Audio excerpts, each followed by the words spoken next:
Во текот на наредните месеци во Полошкиот регион се очекува наплив од граѓани кои живеат и работат во странство. Особено во летниот период фреквентноста на странците е поголема во однос на останатиот период од годината. Експертите велат дека странците со себе ја носат изголемената потрошувачка и тоа е период кога овој регион добива одредена финансиска енергија.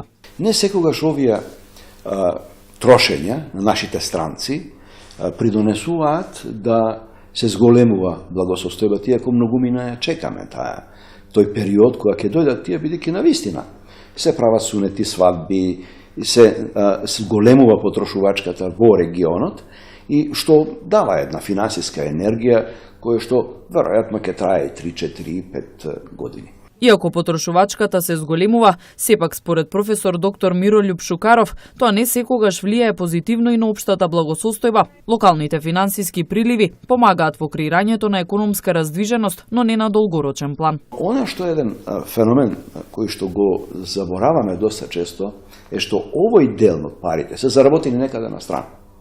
Не се заработени тука. Тоа значи дека нивната заработка создала некакви даночни приходи во државата, кои што се слеале во дури и во локалната самоуправа, во некои други земји. Таму ја форсирала јавната потрошувачка, таму се произвеле патишта, таму се произвеле канализации, водоводи и енергија и така натаму. Не овде. А овде па сега се истура таа финансиска енергија во вид на голем стандард на населението, кој што потекнува од некои други земји, а тие пак тој голем стандард, тоа се возат Мерцедеси, се возат БМВ, се прават базени во куќите, се троши за, да речеме, за ладење на куќите. Значи, со еден висок стандард, кој што фактички не е создаден или нема доволна инфраструктура да може да издржи оваа потрошувачка.